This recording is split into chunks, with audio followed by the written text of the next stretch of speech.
Stop complaining that companies don't have it and they paying everybody else but you. That's because you're not doing something right, because you're not in alignment with who you are. Nothing you need to do but claim who you are. Reveal who's there, who's buried under all the muck and mire of what life has done to you. That's not who you are. That's who life made you. That's the work, y'all.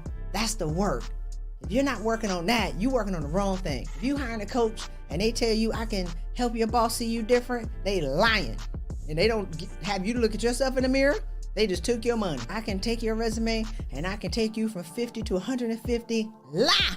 Welcome everyone. I'm your host, Christy Rutherford. And today we're going to be talking about how to say no in a nice way. How to say no in a nice way is searched 8.2 billion times a month. Do y'all have a problem with saying no? Do you think that there is a way to say no in a nice way? So let's break it down. Let's talk about it. 5 points I have today. Who is benefiting from your yes? Question. Who's benefiting from your yes? Number 2, are you miserable trying to make everybody else happy? Are you disrespecting yourself to respect others? So let's jump into the first 3 points. Number 1, who's benefiting from your yes? A lot of times we're reluctant to say no because we think we're going to hurt somebody else's feelings. We're reluctant to say no because we want people to like us. We're reluctant to say no because they're dependent on me. They need me. Who am I without them? What are they going to do? Who are they going to call? I'm the only one. So you're trapped in this perpetual cycle of being used. Are you trapped in a perpetual cycle of being used? And are you tired of it? Are you tired? Are you exhausted? Are you overwhelmed? Does your eye twitch when certain people call you on your phone? If you're trying to make everybody else happy and you're miserable, you're in trouble. So, who's benefiting from your yes? I think about we're conditioned. I'm not sure about the men. Men, y'all right? And comment on this video and let me know. Women are conditioned to be people pleasers at a very young age. I remember playing with my niece and she has a stove set, a dishwasher.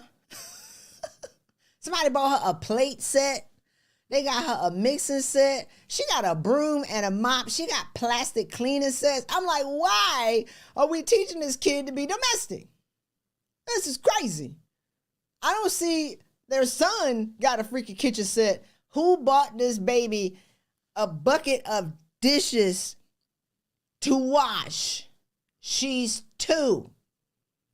She love to wash dishes. She love to cook. She love to clean. This is crazy. The baby is 2. She's 5 now. I told my brother, it's time for the baby to start her own business. She gonna start a soap making business. I'm gonna put the links below this video. Y'all order the baby soap. It's gonna be great.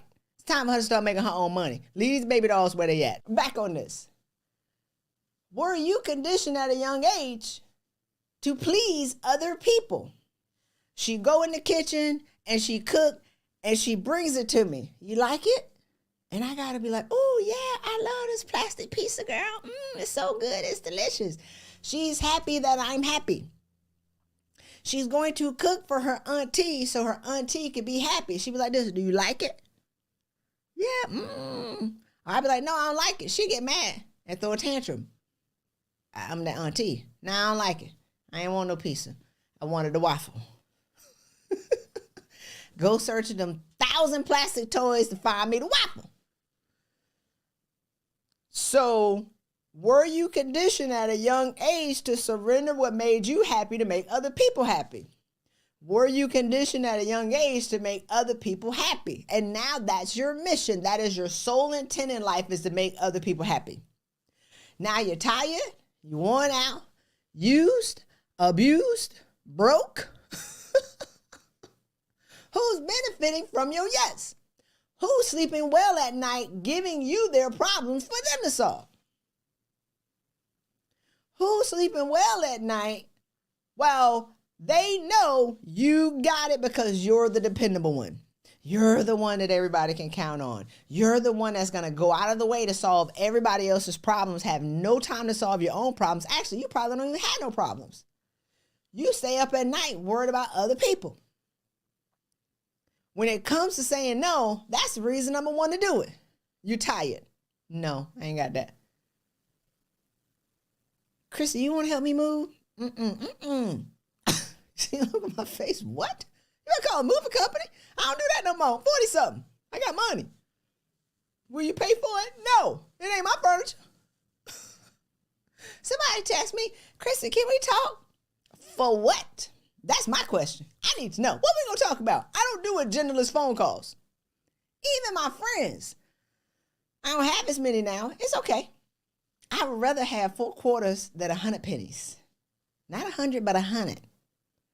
I would rather have 4 quality friends where we share energy and we share information, we share intellectual property, and we're on a mission to be greater for ourselves, greater for humanity, and we need each other to get to the next level than to have 100 people who are using me. So when people say, can I talk to you? My question is, why? Because I know you want something from me. You want to extract something from me, and extracting from me is no longer free. I'm an infopreneur. I have monetized, not unmonetized. I have monetized intellectual property that I'm not willing to give without expecting something in return. It is what it is. And it doesn't necessarily have to be money, y'all. I give service all the time. I know it's going to be returned. I stood in the Chipotle line the other day. I was in line for like 30 minutes. It was one chick working. And we got up to the front. I turned around laughing at the guy behind me. I said, I guess we was just committed. We was smelling the food. We were in line legit 30 minutes. It was like 5 people in front of us. And we laughed. But I paid for his food. And he's like, oh, you ain't have to do that? I said, oh, no. It's okay. It's going to come back. I'm going to plant this seed. And you can do what you do. I know it's going to come back. That's me giving, knowing that it's going to be returned. So as we're talking about saying yes and no, are you giving out of drudgery? Are you giving out of obligation? Are you giving and expecting to get something in return? Or are you just giving and not anticipating anything coming back, which is why you empty, bitter, resentful, angry, and then you blame your job. It's not your job. These habits were instilled in you before you even got to work. Work is just a continuation of the habits of when you were a child. So is it really them or is it you? Who's benefiting from your yes? Number 2, are you miserable trying to make everybody else happy? I talk to women who are afraid to ask for a raise because they say, I don't want to make my boss angry. What? So you go get another degree, hoping that he'll see that you're working hard and expecting a raise without even asking for it. You didn't even need that degree. You didn't need it. You didn't need it. You didn't need it. You just went and did something. Did I get his attention? He saw you. You work harder. You volunteer for all the projects, trying to make him happy with you, but you never ask. He saw you. He thanked you. He didn't pay you because you didn't ask. So then you go get another degree. Now you're tired, bitter, resentful, angry, and you got 2 degrees. And now you mad, and then you be like, he intimidated by me. I got more degrees than him. He saw you. Can y'all catch this cycle? Do I need to draw it? I mean, my God. Then you stop expecting it. Because you read the articles and then you start to buy the music of the chorus that sings, pay women a value, pay me my value, pay black women a value, pay me, pay me, pay me. Okay, girl, what's your value? Huh? You said, pay me my value. What's your value? Huh? What? Is this? You had the sign, you made the post. I saw all your angry comments and your dissertation on LinkedIn this long about why the company should pay your value. What is your value? well, I don't really need that much, another 8,000. What? Deodorant is $7. I went to the store. I said, wait, this ain't the twin pack. One pack of deodorant, one stick, $7. So you're not even trying to keep up with inflation. You ask for 7,000, they tell you no. You know why? Because you're valued at another 200. They know you don't know your value. No, denied. Now you fall back into the they don't pay me my value, that song and chorus. When are you going to create a new song? Do you see how not being able to say no to your family now results into your challenges at work? It's not even about your job. It's about you giving away your value. It's about you being stuck in a cycle and a pattern that's no longer serving you. It's not about them, but they're the easiest people to blame. There's enough data and enough articles to be able to justify your anger to keep you where you are. You know what? You're going to stay broke, mad, resentful, singing the same old song for the next 5 to 10 years. When are you going to get off that song and start playing your own music and get your money? It's available. It's waiting for you. Do you have the mindset to be able to access what's available to you?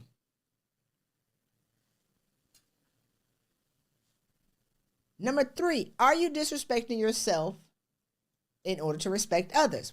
Are you disrespecting yourself at work, playing second fiddle to a person whose song is not in tune in order to be respectful? I talk to a lot of women who be like, I'm better than my boss. Yes, you are. I'm better than my boss's boss. Yes, you are. And what? What are you doing about it? I agree. You've told everybody, you've sung the song. What are you doing about it but complaining about it? Nobody has ever challenged that story. They be like, yeah, girl, you right. Me, what are you doing? Have you applied for the position 3 levels up? Or are you going to stay there and keep complaining about you're better than everybody and they're intimidated by you? The problem is you chose a lower fitting position to not ruffle any feathers, and now you done messed around and hung out and fell into the hyena den. Mufasa done showed y'all lions and lionesses can't hang out with the hyenas. His own haterade brother killed him. Lion King is a phenomenal lesson on leadership. Now let me bring it back because I got a microphone but I'm yelling. Why are you working around a bunch of hyenas complaining that they claw your back out and bite your butt? That's what hyenas do. You're out of position. Everybody can't be a hater in your office and you're the only one who's regal. Everybody can't be a hater in your office and you're the only one who got some sense. You're out of position. They right where they should be. You're out of position. Complaining that hyenas are doing what hyenas do. When are you going to rise up, queen? Put your crown back on and go where you belong. We have tripled 10 women's salaries and doubled 20 in 4 months. How? Reminding the queen that she's a queen. She's had the crown the whole time. Put it back on and own how great you are. Remember how great you are. Stop saying yes to everybody and say yes to yourself. Stop keeping your commitments to everybody and breaking the commitment to yourself. You're committed to show up at work to be able to mentor people 2 hours every week, but you don't have 2 hours a week to work out. Now you thicker than a Snicker, eating honey buns, talking about they won't let me work out. I did it. I was a 12 tight. Y'all know what a 12 tight is, right? 12 tight is when you're 14, but I refused to buy new clothes. I've been over, everything gonna bust out. So I dropped something. I just got to kick it to the curb and be like, somebody gonna get that for me? I'm not buying no new clothes. I didn't have time to work out, but I mentored my junior leaders 2 hours every night. At 5 o'clock, When everybody going home, they would drag their chairs in my office and we'll sit down and have Q&A time. Now, I don't regret that because naturally I'm a coach and I'm a mentor. And to this day, these dudes are killing the game. They're some of the top leaders in the organization. It was a sacrifice to that, though. Was it worth it? I think we could have did it better. I think I could have gave them 2 hours a week, 2 hours a day, y'all. And I'm thicker than a snicker. I'm wore out. I'm tired. I'm crazy. I'm anxious. I hate my life. I can't run game on nobody. I don't have time to date anybody because I'm mentoring people. I wasn't saying I ain't doing that. And let's be clear. I had 160 people work for me. I mentored 90 people outside of my office. I was doing too much. Are you doing too much? Friday night, 11 o'clock, I'm in the club mentoring people. They calling me. I step outside. Lil John to the window, to the wall playing. I got to step outside the wall. Sunday morning, 6:30, they're waking me up. I got to be there. I have trained people to need me. It was too much. So I want y'all to consider this. In order to get to the next level, you need to do one right thing. Y'all are doing 20 good things. I was doing 20 good things, but I burned out. I really needed to do one right thing. What's that one right thing? Take care of my mental and physical health. Make myself a priority. Start saying no. Focus on Christy. Be selfish. Get my life right. Get my mind right. Get my body right. People be like, Christy, can you call me? What you doing? I sit in my house and look out at the ocean. I put up a post recently where I was riding my bike down the street, whistling. But this is what I'm doing when people asking me why I'm not calling them back. I'm riding my bike down the street, whistling. Like this. What you doing? Nothing. Watching the Avengers. I'm doing absolutely nothing. I'm not calling you back. What you want? What you want? You want to extract my energy, my time, and my intellectual property? No. Who can call me immediately? The 5-year-old. Hey, I got my niece is calling. Oh my God, baby calling me. My brother, free access. Certain people in my family, I love my family. Other than that,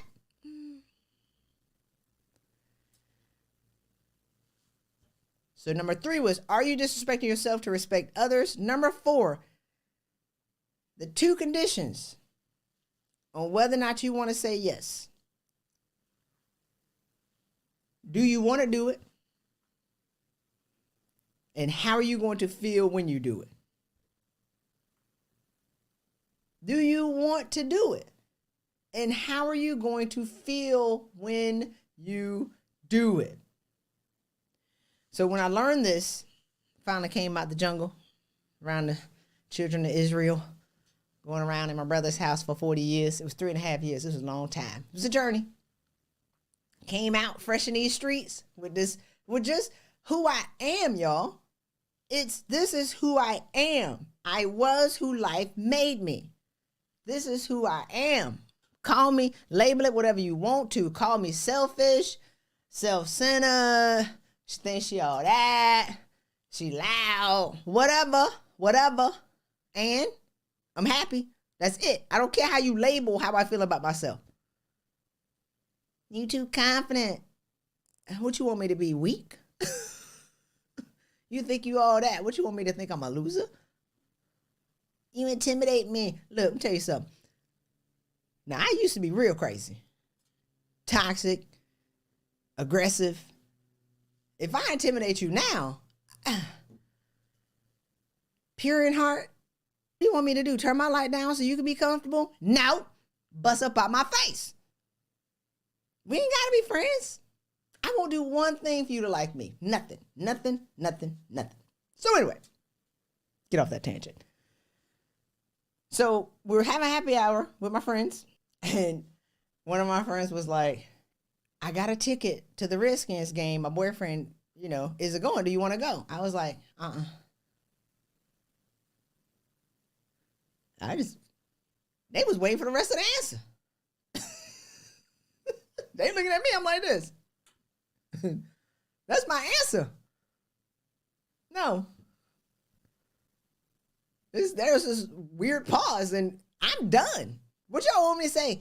No, because my cat need braces, or no, girl, I got plans, or I can't do that because I'm moving. I'm getting my hair done. I can't because. No is my answer. No.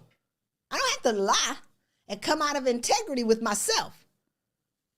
I'm not going to lie to you and step out of integrity when the Lord is watching and keeping count at all time. The answer is no.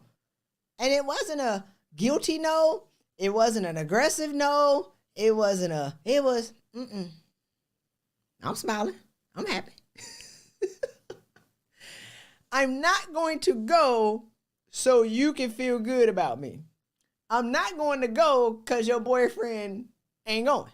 I'm not going to spend $200 of my money to waste 4 hours of my time for something that I don't even find entertaining. Now, if you'd have been like, I got tickets to go see Lord of the Rings in the replay in the movie theater, I'm out it. How much? Boy, if you're doing something that I want to do, oh, yes. But it's something that I don't want to do. That would have been something out of obligation so she didn't lose out. So I'm going to pay my money and lose 4 hours of my time so she don't lose? That's not my business. And my other friend laughed about it. She said, Chris, we'll wait for the rest of your answer. I was like, girl, that was it. So number one is, do you want to do it? If not, just say no. No.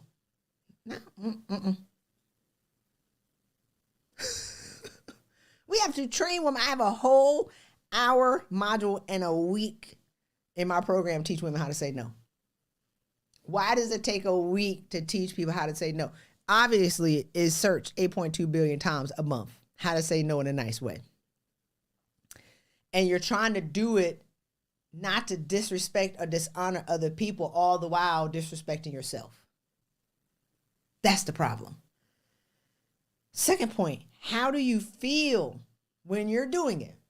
So a lot of times people be like, well, I want to go because, or I'm going to say yes because I need to serve at church. It's service. No, it's not.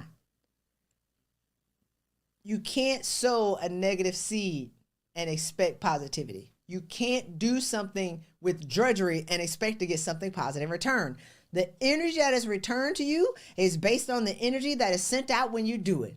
The seed that is returned to you is based on the seed and the intent when you planted it.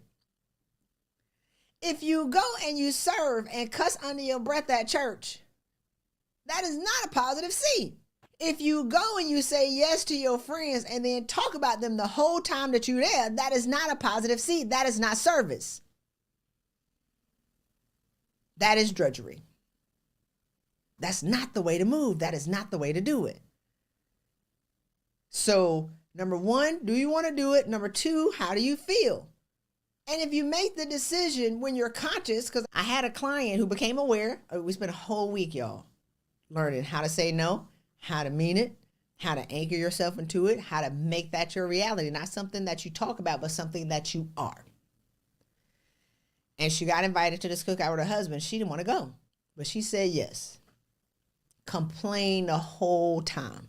Now she sees herself complaining because she sees that she has created pain for herself to make him happy, but she's making him miserable because she's been complaining for 4 hours. When she could have just stayed at home, he could have went by himself.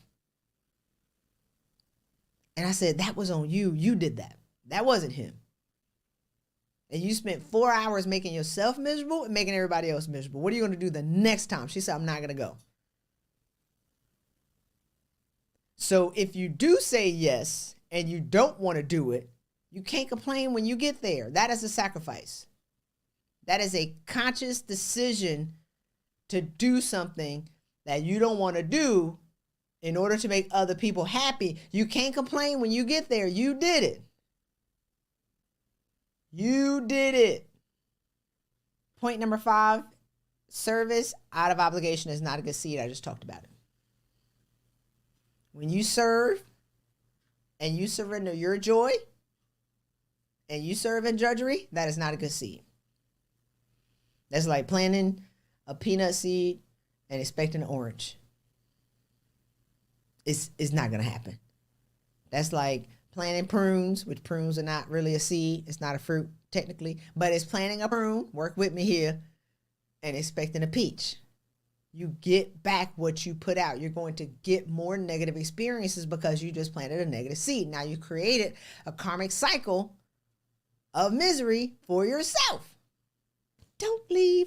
We're going to take a couple of questions from some of the women that we have on the line to see if they have anything. You have any questions? Okay. I have one, Christy.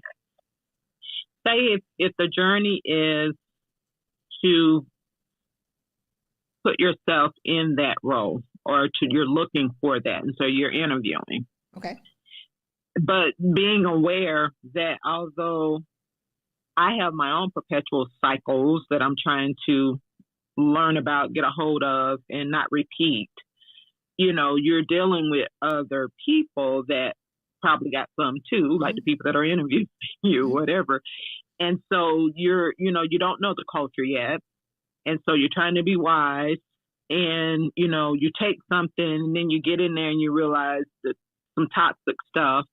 And I'm not a job hopper. Like, I am definitely one that will just deal with it, kind of thing. But I am aware that, when that self-love kick in, it's like, I think that's why I can relate to you, because like when that self-love kick in, or whenever you learn your own lessons, it's like you get bold, and you kind of, when you are upfront and honest, if you're a person that say what you mean and mean what you say, it can be taken the wrong way. And sometimes it's like you almost want to like, because you got goals. So it's like, I'm just going to take this job because it's going to give me a platform, something consistent to be able to fulfill my other dreams, like all the other things I got going on that these people don't know about, they don't care about, and I'm not even interested in them knowing about it. But I just kind of got my own system. So that's why I'm like,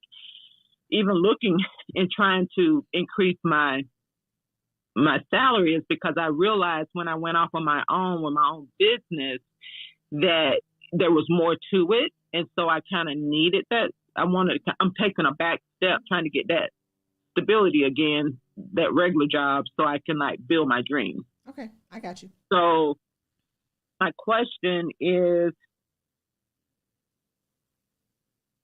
how do you have your own perpetual issues that people probably picking up on? Oh, yeah. They kind of see you coming, and it's like, how do you, not be looked at or judged or, for those weaknesses, but yet be expecting something great, like be expecting that high salary or whatever.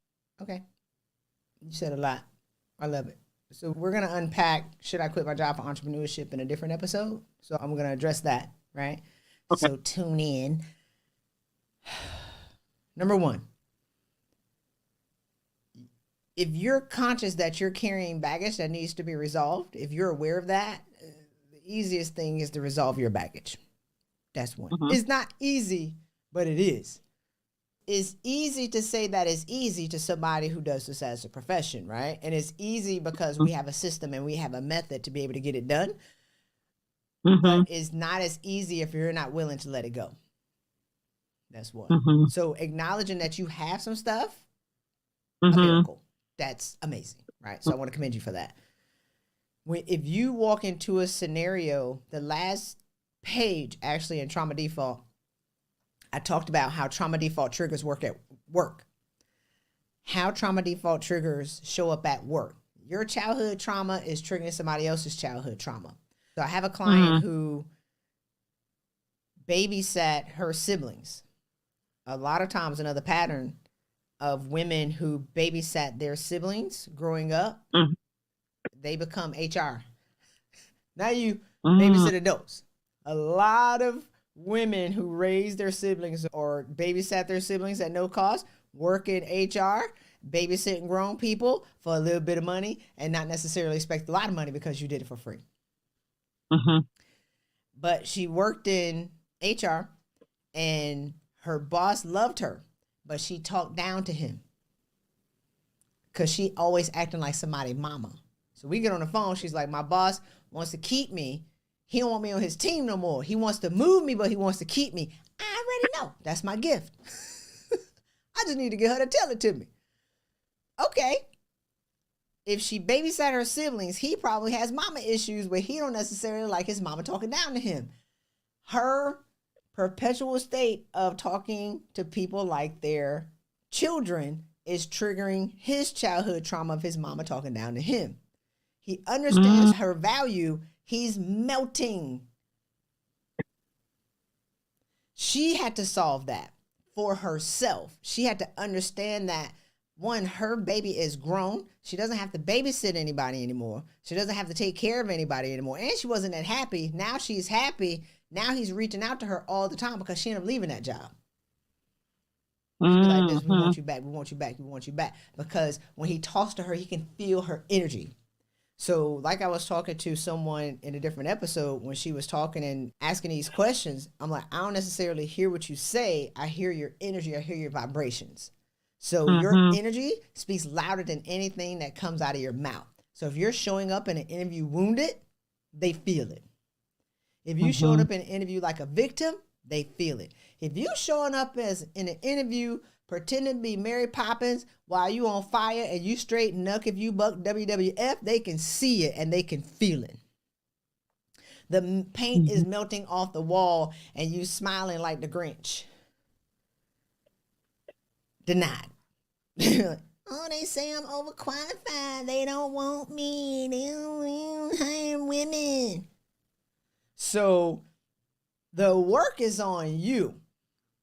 When you get yourself in order, when you create a pleasing and harmonious attitude within yourself because you've done the work and you've done the personal development, you can see, you just stay out of the trap and the triggers of other people. You avoid the minefields of being sucked into the drama of other people because you're on top of yours. There's no way you're going to go back to that. This is a lifestyle of joy. This is a lifestyle of happiness. This is a lifestyle of me understanding who I am. I can operate amongst other people because they say something, they're in pain. A broken person can't break you without being broken in return. Let me say that again. A broken person can't break you without being broken first and being broken in return. When are you going to exit their toxic karmic cycle? They already broken. They're going to break you, and then they're going to create another karmic debt for themselves to be broken. That's their toxic cycle that you're being victimized because you're in it. Once you get yourself in order, you be like, oh, you see it? He must be in trouble. He must have mama issues. And I feel like I'm on the cusp. I'm right there because it's like the whole concept of Mufasa, like that. No, you're not there because you're not their piece. Say it again. You're not capable of being somebody's piece. You still nuck if you buck. Once they see that you're not wounded by their wounds, they will come to you for wise counsel. Because you're not triggered by their pain. You're offering them compassion. You're offering them love. You're offering them neutrality. Hey, Christy Rutherford here, inviting you to join my private community, Money Loves Happy People. Yes! The information is so good. We do live interviews Monday, Wednesdays, and Fridays. I have hundreds of on-demand videos in this community, including my signature course, How to Use the Superpower Method to Write an Irresistible Resume. My other course, 7 Keys to Getting the Raise That You Desire and Deserve. I made hundreds of videos from amazing thought leaders from around the world. you have access to on demand for less than $500. Go ahead, register, join us in this community, get this insight, and get paid what you desire and deserve. Take care. Unbothered, unshaken. Somebody they can confide in. Everybody is going through something in 2023. Right. If you have done no work, if you've done nothing to address who you are, you walking around a ball of fire, a psychopath. You hear me? Pretending to be happy and you're not. I watch these women on LinkedIn. I watch these counselors on LinkedIn. I be looking at these mental health consultants. I swear I screenshot them and send them to my coaches. Psychopaths. Who y'all helping? Y'all need help. Right. Blink twice. Girl, if you need help, stop it. But you're doing it for the money. Let me get off that. Let me get back on it. So, when you have peace, hold on. And I'm going to let you ask the question. When you have peace and you have harmony and you have joy and you operate in a perpetual cycle of continuously seeking peace and joy and harmony, companies can feel that too. This is when they be like, how much? They will open the door, roll out the red carpet and be like, what do you want? We need that here. You want to stand out in this market? You want to stand out in these challenging times? Be a woman of peace. That is the uncommon denominator. It don't matter how many degrees that you got. People want harmonious, high achieving, ambitious women on their team. Period. This is what we do. They'll swing that door open so fast and be like, how much? Ask me your question. No, that's good, man. I definitely did not put myself in the nuck and buck category, but right after you just explained that, it's like, oh my goodness. You got to tell the truth. Y'all got to start telling the truth. It's okay to be angry. You have every right to be angry, but you don't have a right to be angry. Right? People would call me an angry black woman back in the day. I would take out my sword and cut your head off. You calling me an angry black woman? I was angry. It was true. I was in pain. I was being harassed. But my forest was on fire long before my boss showed up. My forest was on fire long before I got to work. My forest was on fire long before I got to the black college and people told me I wasn't black because I was light skinned and had green eyes. I thought I was black. I grew up black, identified as black till I got to a black college. So that pain of not being accepted by people who look like me in agricultural business, I didn't go to Clemson because I went to Future Farmers of America camp in Kansas City in high school. People had never seen black people before. We were farmers from like Utah and Oregon and North Dakota. It didn't go good for the sister. So I didn't go to certain colleges to study agricultural business because I ain't want to meet no farmers who ain't never seen black people before. I didn't know that existed. So I went to a black college and was rejected by my people. So I had a lot of challenges with black women rejecting me because I wasn't, does that make sense? So it's like we're carrying all of these things. That's the stuff that we have to identify and let go. And if you're still being triggered, it means that you still have work to do. The greatest triggers that show up in your life is the unresolved stuff that you need to address now. Listen to podcasts, read books to solve that problem, because once you get that one out of the way, the next one will show up. Once you get that one out of the way, the next one, you were never done.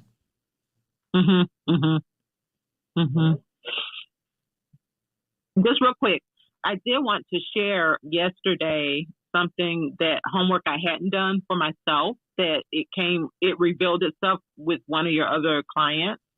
And that was like knowing like what strengths you bring to something.